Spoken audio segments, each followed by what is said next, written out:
Hello chess fans! There is a popular saying in chess which goes, chess is 99% tactics. And even though that is not true, it often feels that way, especially on beginner level. Tactics are all about patterns, and in order to find them in a puzzle or a real game, you need to know the basic ones. Here in this video, I will show you 10 tactics every chess player should know, and stay until the end for a little tactics test. Let's get into it. Number 1. The Skewer.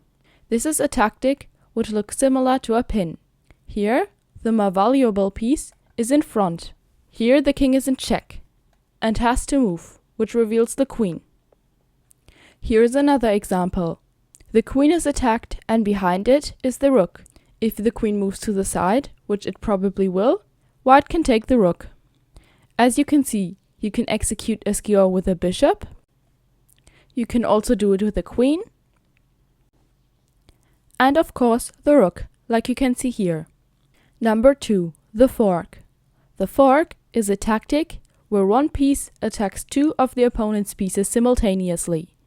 Most common, this is executed with the knight, not to be mistaken with the double attack. The difference is that a double attack can also attack something else, not just a piece.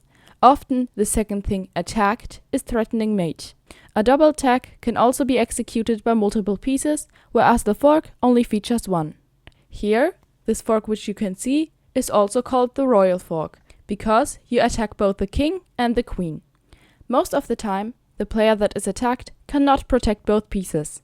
Here, the black king is checked, so he has to move, and now white can take the queen. Here is an example featuring a pawn fork. Number 3. Attraction. This tactical pattern lures one of the opponent's pieces to a worse square, so you can then execute a tactic. Therefore, this tactic is also called a decoy. Here is an example. In this position, the queen can sacrifice itself on g7. The king has no other move and needs to take back. King takes g7. And now, white can execute a fork with knight e6. After any king move, knight takes d8 is winning for white. This can happen with pretty much any piece. But luring the king to a square so a fork is available is a common theme. Attraction tactics are probably going to be more rare than a fork, for example, but still great to know. Number 4. Discovered check and discovered attack. These two are pretty similar. A discovered attack is a move when one piece gets out of the way to reveal an attack that was previously blocked. As said, this can be executed with two pieces. The discovered check is the same, but this time the attack is on the king, therefore check. Here's a discovered check. After knight d3, which is a check, king h1, black can capture the rook on c5. And this is a discovered attack. Discovered attacks are often double attacks. So here you can see the b7 queen is attacked and the c2 rook is also attacked. Number 5. The Windmill. One of my personal favorites. In this tactic, you give a series of discovered checks, usually taking a lot of material, and the opponent can't do anything about it. Here's an example. Black's only move is king h8. Now he steps into the dangerous pin of the bishop. After rook takes b7, black can actually take the checking bishop on c3, but it doesn't matter because white can take the queen. Windmills can last a lot of moves. This is a shorter example. This tactic is super rare, but even if you only get it once, it is definitely worth knowing this pattern. Number 6. Clearance. A clearance is moving one of your pieces away to make room for a more important one. This is done with tempo and sometimes even done with a sacrifice, so that the square is clear for the other piece, which then often executes another tactic. Here's the example. In this position, if the white knight could check on e6, it would be a royal fork. So here, white can play rook takes b6. After knight takes b6, knight e6, king f7, knight takes g7 wins the queen. Clearance sacrifices can also happen even though there is no tactical follow-up, for positional reasons. Number 7. X-ray. This tactic is called X-ray because two pieces control or defend something through another enemy piece. Like you can see here. the c1 rook and the g4 queen both protect c8, and the c1 rook through the c5 rook. So here white can play queen c8, after rook takes c8, rook takes c8, queen d8, rook takes d8 is mate. As you can see, this can be very useful for a back rank mate. But this can also be good to capture a seemingly defended piece, like in this position. Number 8. Intermezzo. This tactic is also called a Zwischenzug, an in-between move, or an intermediate move.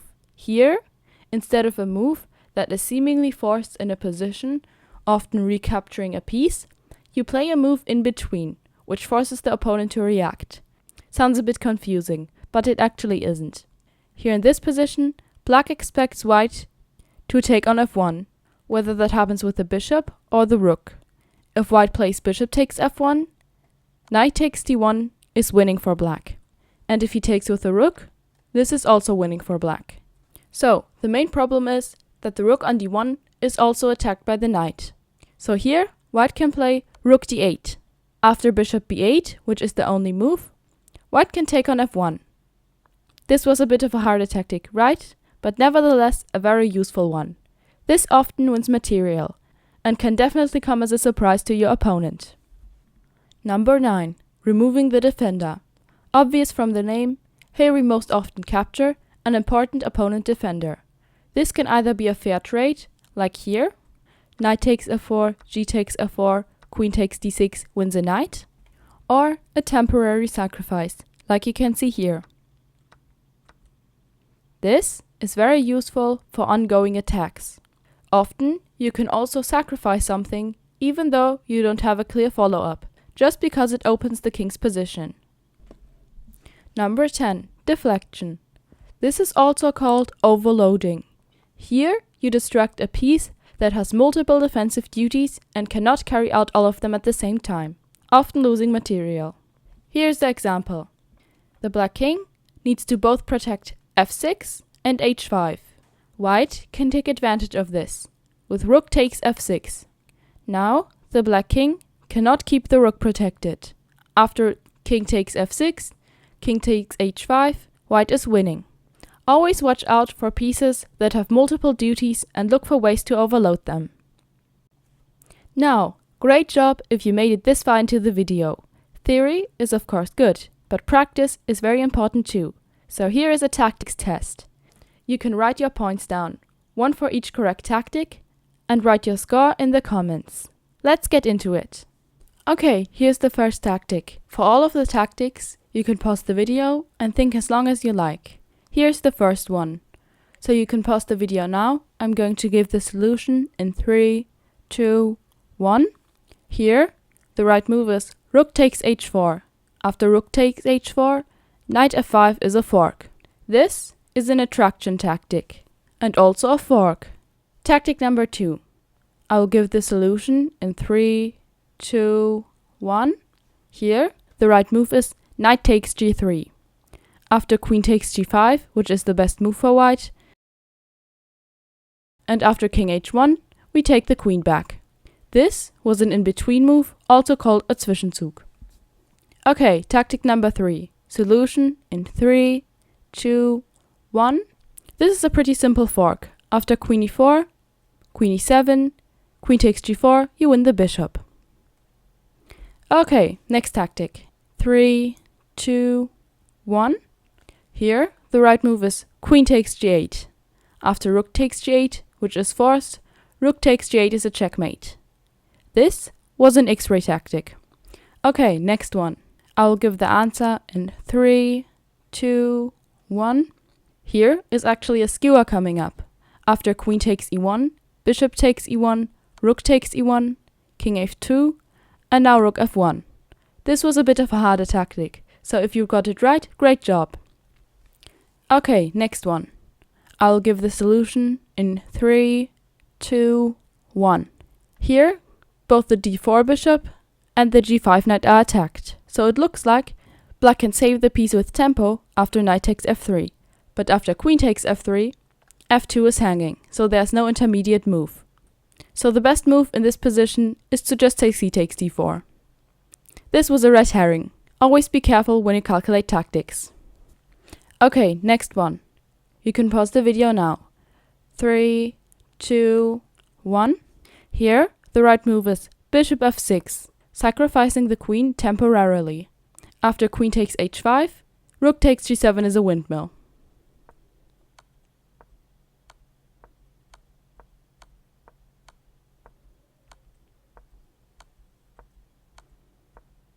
And finally, taking the queen. And leaving white with the winning position. Next tactic.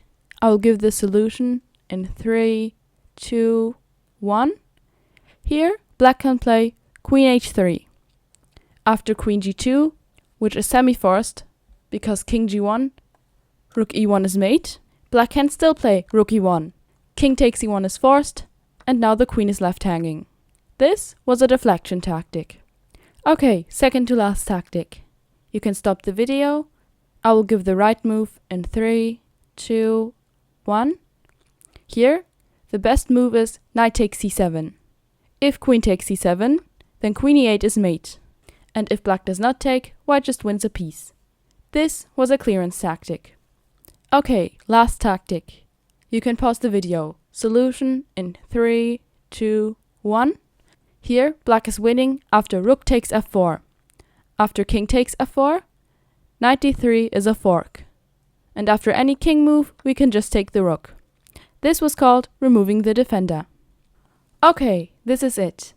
Remember to write down your score in the comments. I hope you learned a lot from this video and can now spot more tactics in your games. If you enjoyed this video, I would be happy about a thumbs up, and if you want to see daily chess content, you can subscribe so you don't miss any new videos. See you next time, and until then, GG's!